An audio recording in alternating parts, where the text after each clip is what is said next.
Hello friends, कैसे हो आप सब।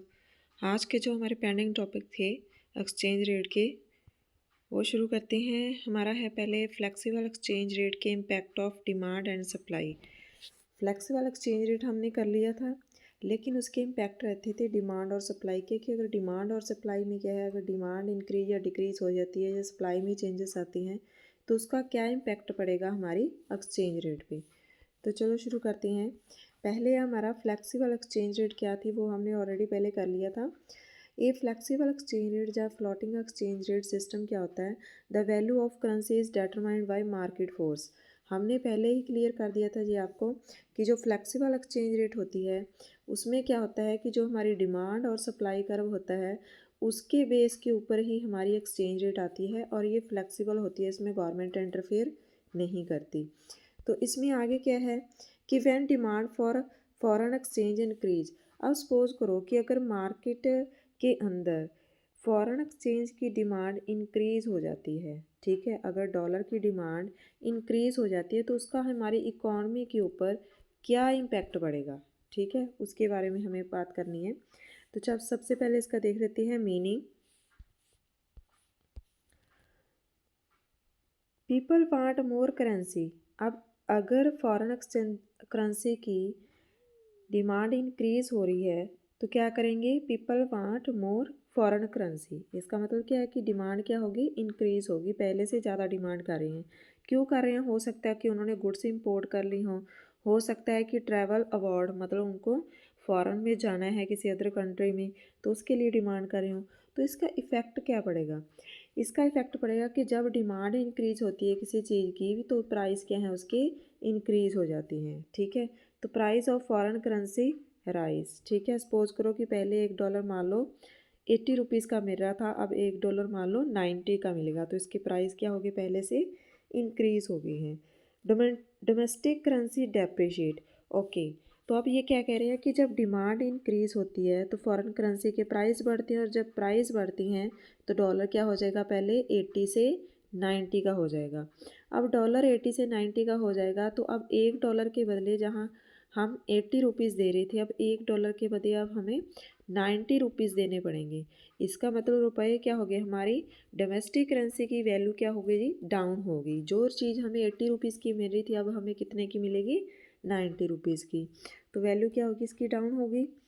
तो डोमेस्टिक करेंसी की डेप्रिशिएट वैल्यू, यानी कि डोमेस्टिक करेंसी की वैल्यू क्या हो जाएगी, हमारी डाउन हो जाएगी। Example, if demand for USA dollar rise. तो ये क्या कह रहे हैं कि अगर ये राइस हो गया 83 से 85 होगा यूएसए डॉलर, तो हमारी जो डोमेस्टिक करेंसी है उसकी वैल्यू क्या होगी, डाउन हो गई है पहले से। पहले जो चीज़ हमें 83 रुपीज़ में मिल रही थी अब कितने में मिलेगी, 85 रुपीज़ में। आगे नेक्स्ट देखते हैं। When demand for foreign currency decrease. अब देखो हमने पहले किया था कि डिमांड बढ़ती है, लेकिन अब हम बात कर रहे हैं कि अगर डिमांड कम हो जाए। अब सोचो अगर किसी चीज़ की डिमांड कम है तो उसको उसके प्राइस भी क्या हो जाएंगे, कम हो जाएंगे, क्योंकि उसको ख़रीदने वाले बहुत कम लोग हैं फॉरेन करेंसी पे, इसलिए उसके प्राइस क्या हो जाएंगे, कम हो जाएंगी। जब प्राइस कम हो जाएंगे तो डोमेस्टिक करेंसी की जो वैल्यू है वो क्या हो जाएगी, हमारी बढ़ जाएगी। यानी कि $1 पहले जो 80 रुपीज़ का मिल रहा था, अब क्या हो गया कि डिमांड कम होगी, अब $1 मान लो 75 रुपीज़ का मिल रहा है, तो इससे हमारी करेंसी की वैल्यू क्या हो जाएगी, बढ़ जाएगी। जो चीज़ हमें 80 रुपीज़ में मिल रही थी अब हमें 75 में ही मिल जाएगी। तो हमारी डोमेस्टिक करेंसी की जो वैल्यू है वो पहले से क्या हो गई, बढ़ गई है, इंक्रीज़ हो गई है। If demand for USA dollar from 83 से 81, अगर डिमांड क्या यूएसए डॉलर की कम हो जाती है 83 से, प्राइस इसका 81 हो जाता है, तो इससे हमारी डोमेस्टिक करेंसी की जो वैल्यू है वो पहले से क्या हो जाएगी, एप्रिशिएट हो जाएगी। आगे नेक्स्ट इसका डायग्राम देखते हैं। तो डायग्राम में चेक करते हैं कि अगर डिमांड इंक्रीज़ होती है, अगर डिमांड इंक्रीज़ होती है तो डिमांड क्या है, कर्व क्या है, ऊपर की ओर जाएगा, ठीक है। अगर डिमांड डिक्रीज़ होती है तो डिमांड जो कर्व है वो क्या आ जाएगा, हमारा नीचे की ओर आएगा, नीचे की ओर शिफ्ट होगा, ये राइट हैंड साइड शिफ्ट हो जाएगा। अगर डिमांड बढ़ती है तो लेफ्ट हैंड शिफ्ट होगा जब डिमांड क्या है, हमारी कम हो जाती है। तो इसमें देखते हैं। अब सपोज करो कि हमारी जो डिमांड है वो क्या है, डिमांड कर्व क्या है, ऊपर की ओर हो गया है, यहाँ से डिमांड ऊपर की ओर चली गई है। डिमांड डी से D1 हो गई है। तो क्या चेंजेस आएंगे? तो पहले एक्सचेंज रेट कम थी, अब एक्सचेंज रेट ज़्यादा हो जाएगी। पहले एक्सचेंज रेट कितनी थी हमारी? $1 के बदले मान लो 80 रुपीज़ दे रहे थे, अब हमें कितने देने पड़ेंगे? 90 रुपीज़ देने पड़ेंगे। तो इसका मतलब क्या है कि एक्सचेंज रेट पहले से क्या है हमारी इंक्रीज़ हो जाती है when demand is increase for foreign currency. तो हमारा न्यू इक्विलिब्रियम किस पॉइंट पे होगा? E1 पे होगा। अब E से E1 पे हम चले जाएंगे। तो जब आपकी डिमांड कर्व ऊपर की ओर जाता है तो आपकी एक्सचेंज रेट भी बढ़ जाती है, 80 से 85 रुपीज़ पे चली जाएगी। और सेकंड क्या है, इक्विलिब्रियम पॉइंट E से E1 पे होगा। आगे है अगर डिमांड डिक्रीज़ हो जाती है। अब सपोज करो कि डिमांड कर्व हमारा नीचे की ओर शिफ्ट हो जाता है, डी से D1 हो जाता है। तो क्या होगा? एक्सचेंज रेट क्या है पहले से हमारी कम हो जाएगी। जहाँ पे हम 80 रुपीज़ दे रहे थे अब हमें 75 रुपीज़ देने पड़ेंगे। और एक्सचेंज रेट पहले से क्या होगी आपकी डिक्रीज़ हो गई है। तो इक्विलिब्रियम पॉइंट हमारा E से E2 पे आ जाएगा। ठीक है, तो इक्विलिब्रियम पॉइंट आ गया और कर्व क्या है हमारा नीचे की ओर शिफ्ट हुआ था। एक्सचेंज रेट भी पहले से हमारी कम हो गई थी, एक्सचेंज रेट भी कम हो गई है, इक्विलिब्रियम पॉइंट भी पहले से नीचे आ गया है। तो इसका मतलब when demand decrease and increase its effect on exchange rate. तो ये एक्सचेंज रेट पे इफेक्ट डालती है। एक्सचेंज रेट हमारी 80 से 90 भी हो सकती है, 80 से 75 भी हो सकती है। अगर 80 से 90 होती है तो हमारी वैल्यू, हमारी डोमेस्टिक करेंसी की वैल्यू डाउन हो जाएगी। और 80 से 75 होती है तो डोमेस्टिक करेंसी की वैल्यू बढ़ जाएगी। तो आगे देखते हैं। नेक्स्ट है when supply of foreign currency increase. अगर फॉरेन करेंसी की जो सप्लाई है वो पहले से बढ़ जाती है, सप्लाई बढ़ेगी तो क्या इफेक्ट पड़ेगा इकोनॉमी के अंदर? सप्लाई क्यों बढ़ गई है? हो सकता है हमारे एक्सपोर्ट बढ़ गए हों, हमने फॉरेन इन्वेस्टमेंट करना शुरू कर दिया हो, जिसकी वजह से हमारी कंट्री के अंदर फॉरेन करेंसी की ज़्यादा सप्लाई हुई है। ठीक है, फॉरेन करेंसी बिकम्स चीपर। इससे फॉरेन करेंसी क्या हो जाएगी? चीपर हो जाएगी, पहले से सस्ती हो जाएगी। और डोमेस्टिक करेंसी की वैल्यू क्या हो जाएगी? एप्रिशिएट हो जाएगी। तो ये कह रहे हैं कि पहले मान लो $1 के बदले हमें 83 रुपीज़ देने पड़ते थे, अब जब सप्लाई बढ़ेगी तो $1 के बदले हमें मान लो 80 रुपीज़ देने पड़ते हैं। इसका क्या इफ़ेक्ट पड़ा? एक तो फॉरेन करेंसी क्या हो गई? चीप हो गई है। दूसरा जो हमारी करेंसी की वैल्यू क्या है? बढ़ गई है, एप्रिशिएट हो गई है। तो आगे देखते हैं। If supply decrease. अब सपोज करो कि जो फॉरेन करेंसी है उसकी सप्लाई क्या है पहले से कम हो गई है। अब सप्लाई के कम होने से प्राइस क्या हो जाएंगे उसके? बढ़ जाएंगे, इंक्रीज़ हो जाएंगे। पहले से क्या हो जाएगी? वो एक्सपेंसिव हो जाएगी। अब एक्सपेंसिव हो जाएगी, पहले हमने 83 रुपीज़ दिए थे, अब सपोज करो अब हमें 86 रुपीज़ देने पड़ेंगे। तो इसका मतलब क्या है कि जो फॉरेन करेंसी की सप्लाई है उसके कम होने से उसके प्राइस तो बढ़ जाएंगे, 83 से 86 हो गया, लेकिन हमारी करेंसी की जो वैल्यू है वो क्या हो जाएगी? डाउन हो जाएगी। हमारी करेंसी की वैल्यू, जहाँ पे एक चीज़ के लिए हमें 83 रुपीज़ दे रहे थे, अब हमें 86 रुपीज़ पे करने पड़ेंगे। तो इसका मतलब क्या है कि less foreign currency become expensive for foreign currency but domestic currency is depreciate. तो $1 के बदले हमें पहले से ज़्यादा पे करने पड़ते हैं। अब इसका डायग्राम चेक कर लेते हैं। तो इसमें क्या है कि जब हमारा सप्लाई कर्व शिफ्ट होता है लेफ़्ट साइड या राइट साइड, अब सपोज करो कि राइट हैंड साइड शिफ्ट होता है तो क्या होगा? सप्लाई क्या हो जाएगी हमारी? इंक्रीज़ हो जाएगी। जब हमारा supply curve right hand side shift होगा तो क्या हो जाएगी? एक्सचेंज रेट पहले से कम हो जाएगी। ठीक है हमारी, तो यहाँ पे चेक कर लेते हैं। When supply curve is shift on, ये हमारा डिमांड कर्व है और ये हमारा सप्लाई कर्व है। एक्सचेंज रेट क्या हो जाएगी? पहले से हमारी कम हो जाएगी। जहाँ पहले 83 रुपीज़ दे रहे थे अब हमें 80 रुपीज़ ही देने पड़ेंगे। तो सप्लाई कर्व नीचे की ओर शिफ्ट हुआ, सप्लाई बढ़ गई, सप्लाई के बढ़ने से फॉरेन करेंसी का जो प्राइस है वो कम हो गया, 83 से 80 हो गया। और हमारी जो करेंसी की वैल्यू है वो क्या हो जाएगी? डेप्रिशिएट हो जाएगी। आगे इफ़ सप्लाई डिक्रीज़, अब सप्लाई डिक्रीज़ हो गई है पहले से, तो हमारा क्या हो जाएगा? ये हमारा डिमांड कर्व है और ये सप्लाई कर्व है। पहले से सप्लाई हमारी डिक्रीज़ हो गई है। ठीक है, तो ऊपर की ओर शिफ्ट होंगे। और यहाँ पे अगर एक्सचेंज रेट पहले 80 थी तो एक्सचेंज रेट बढ़ के कितनी हो जाएगी? 90 हो जाएगी। यानी कि पहले से हमें अपनी करेंसी की ज़्यादा वैल्यू क्या हो जाएगी, डेप्रिशिएट हो जाएगी और हमें ज़्यादा रुपीज़ पे करने पड़ेंगे। जहाँ पे 80 रुपीज़ दे रहे थे अब वही चीज़ हमें 90 रुपीज़ की मिलेगी। तो इसका मतलब क्या हो गया कि जब ये नीचे की ओर आता है तो एक्सचेंज रेट कम हो जाएगी, जब ये ऊपर की ओर जाएगा तो एक्सचेंज रेट क्या है, बढ़ जाएगी, क्योंकि ऊपर की ओर जाके इसकी सप्लाई क्या हो गई है, डाउन हो गई है। जब नीचे की ओर आता है सप्लाई क्या है इसकी पहले से बढ़ गई है। और जब सप्लाई बढ़ती है तो प्राइस गिरते हैं और जब सप्लाई कम हो जाती है तो प्राइस बढ़ती हैं। आगे नेक्स्ट देखते हैं।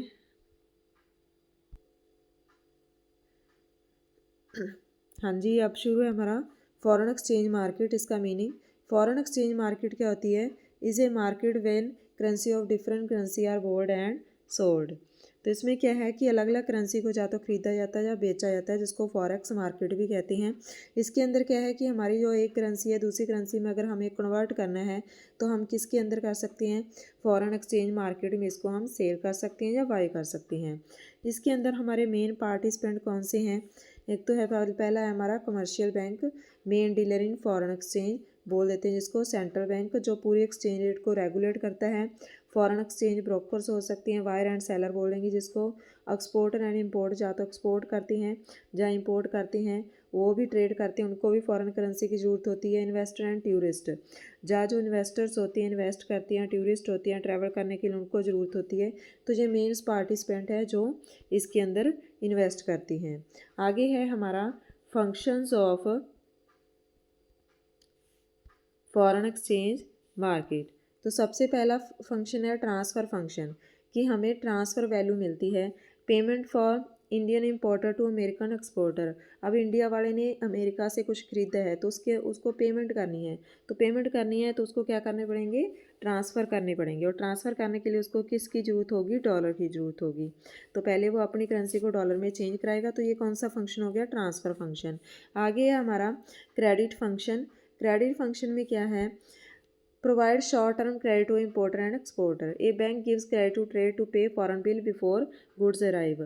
तो इसमें फ़ॉरेन बिल बुलाने के लिए उसको परमिशन मिल जाती है इम्पोर्टर और जो एक्सपोर्टर होते हैं, तो क्रेडिट फंक्शन भी इसमें मिलता है। आगे है हैजिंग फंक्शन। हैजिंग फंक्शन क्या होता है कि रिस्क को अवॉइड करने के लिए, रिस्क को कम करने के लिए एक्सचेंज रेट को इसको हम यूज़ करते हैं फॉरेन एक्सचेंज मार्केट को। इफ़ एक्सचेंज रेट में चेंज एक्सपोर्टर यूज़ फॉरवर्ड, अब एक्सचेंज रेट अगर ज़्यादा अप या डाउन जाती है तो वो किसका यूज़ करते हैं, वो हैजिंग फंक्शन का यूज़ करते हैं, फॉरवर्ड एक्सचेंज रेट का यूज़ करते हैं। आगे है type of foreign exchange market. Foreign exchange market के दो टाइप हैं, एक तो स्पॉट मार्केट और दूसरी होती है हमारी फॉरवर्ड मार्केट। स्पॉट मार्केट कौन सी होती है, spot market is a part of foreign exchange market where currency are bought and sold for immediate delivery. तो इसमें क्या होता है कि अगर हमें एट ए टाइम पे कुछ ख़रीदना है या बेचना है, इमीडिएटली डिलीवरी करनी है, तो क्या कहते हैं, ये स्पॉट मार्केट का यूज़ करती हैं। Delivery take place within 2 business day of the trade date. तो अगर 1 या 2 दिनों के अंदर हमें पेमेंट करनी है तो हम स्पॉट मार्केट की यूज़ करते हैं। Example, if today and Indian importer USA dollar from a bank to pay for goods for USA in payment is settle within 2 day. अब उसने इंपोर्ट किया कुछ और उसके अंदर उसकी सेटलमेंट हुई है कि उसने 2 दिन के अंदर उनको पे करना है। तो ये अगर 2 दिन के अंदर पे करना है तो वो कौन सी मार्केट का यूज़ करेगा, स्पॉट मार्केट का। तो इसके की फीचर्स क्या हैं कि अगर आपका सेटलमेंट पीरियड 2 दिन का है तो आप इस मार्केट का यूज़ करते हो। एक्सचेंज रेट इसमें स्पॉट मार्केट यानी कि इसका एक्सचेंज रेट क्या रहेगी, एट ए टाइम पे $1 कितने का मिल रहा है तो उसको ख़रीदना ही पड़ेगा, चाहे महंगा या सस्ता है, ठीक है, चीपर है या उसको ज़्यादा कॉस्टली मिल रहा है। पर्पज़ क्या है, इमीडिएट पेमेंट करनी है या ट्रेड सेटलमेंट करनी है, इसलिए उसको ख़रीदना पड़ रहा है स्पॉट मार्केट में। रिस्क, इसमें रिस्क शॉर्ट टर्म ट्रांजैक्शन में कम होता है। And participant bank trader and importer and exporter इसके अंदर पार्टिसिपेट करते हैं, यानी कि जो ज़्यादा ट्रेड करती हैं, जब बैंक हैं या इम्पोर्ट या एक्सपोर्ट करने वाले जो ज़्यादा इसको यूज़ करती हैं। $1 एट ए टाइम पे 83 रुपीज़ का है तो आपको क्या करना पड़ेगा, इसके लिए इतने रुपीज़ ही पे करने पड़ेंगे, क्योंकि आपकी सेटलमेंट क्या है, 2 दिन के अंदर आपको पेमेंट करनी है। नेक्स्ट है हमारा फॉरवर्ड मार्केट। फॉरवर्ड मार्केट क्या होता है, फॉरेन एक्सचेंज की ऐसी मार्केट जिसके अंदर करेंसी की डिलीवरी आज ना होगी किसी फ्यूचर डेट को होगी, लेकिन उसका रेट आज ही फिक्स हो जाएगा। ठीक है, अगर सपोज करो कि हमने 3 महीने बाद किसी को पेमेंट करनी है, लेकिन हो सकता है कि 3 महीने बाद $1 बहुत ज़्यादा महंगा हो जाए, तो हम क्या है उसको आज ही उसकी पहले ही उसका एक कॉन्ट्रैक्ट साइन कर लेते हैं कि आज के रेट के ऊपर डॉलर हमें 3 महीने बाद दे देना। तो एक जो सेटलमेंट होती है आज के रेट के ऊपर फ्यूचर डिलीवरी के लिए, उसको हम क्या कहते हैं, फॉरेन एक्सचेंज मार्केट कहते हैं। In other word, if an agreement made for today to exchange currency later at a pre decided rate, तो अगर हम फ्यूचर में किसी डेट को पे करना चाहते हैं तो एग्रीमेंट अगर आज ही साइन कर दिया है तो ये कौन सी मार्केट होगी हमारी, फॉरवर्ड एक्सचेंज मार्केट। तो आगे देख लेते हैं एग्जाम्पल क्या दिया है।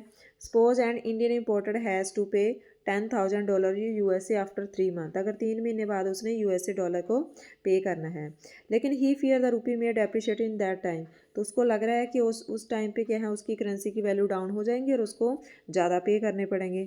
तो वो क्या कहलाता है, एक फॉरवर्ड कॉन्ट्रैक्ट बना लेता है जिसके अंदर आज के रेट के ऊपर वो पहले ही 3 महीने पहले ही डॉलर को बाय कर लेता है, ख़रीद लेता है, ताकि फ्यूचर के अंदर उसका रिस्क अवॉइड हो जाए। अब क्या है इसके अंदर फीचर्स क्या हैं हमारे, सबसे पहले सेटलमेंट पीरियड क्या होता है, फ्यूचर डेट। ठीक है, किसी फ्यूचर डेट को हमें पेमेंट करनी है 3 महीने या 4 महीने बाद। एक्सचेंज रेट क्या है, एग्री ड्यूटी, एक्सचेंज रेट आज वाली होगी उसके अंदर। पर्पस क्या है, to protect exchange future exchange, hedging function को अवॉइड करना है, यानी कि रिस्क को कम करना है कि अगर फ्यूचर में मान लो सपोज करो कि डॉलर के प्राइस बहुत बढ़ जाते हैं तो उसको रिस्क नहीं होगा। पार्टिसिपेंट इसके अंदर वही है, bank, exporter, importer and investor. Risk को क्या करना है, कम करना है, अवॉइड करना है। तो ये हो गया हमारा स्पॉट एंड फॉरवर्ड मार्केट। इन दोनों में डिफरेंस चेक कर लेते हैं। तो दोनों में डिफरेंस क्या है, एक स्पॉट मार्केट होती है और एक फॉरवर्ड मार्केट होती है। इसके अंदर 2 दिन के अंदर ही पेमेंट करनी है, इसमें फ्यूचर की किसी डेट को पेमेंट करनी है।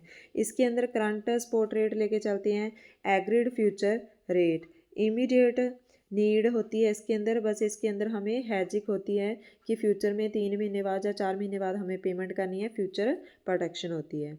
तो आज के आपको टॉपिक कैसे लगे, आई होप आपको ये सारे टॉपिक समझ में आ गए होंगे। तो थैंक यू। अगर आपको ये वीडियो अच्छा लगा तो प्लीज़ मेरी वीडियो को लाइक करें, शेयर करें, ज़्यादा से ज़्यादा सब्सक्राइब करें मेरे चैनल को। प्लीज़ आपका एक सपोर्ट मेरी वीडियो को ज़्यादा सब्सक्राइबर ला सकता है, तो प्लीज़ ज़्यादा से ज़्यादा शेयर कर देना इस वीडियो को। Thank you.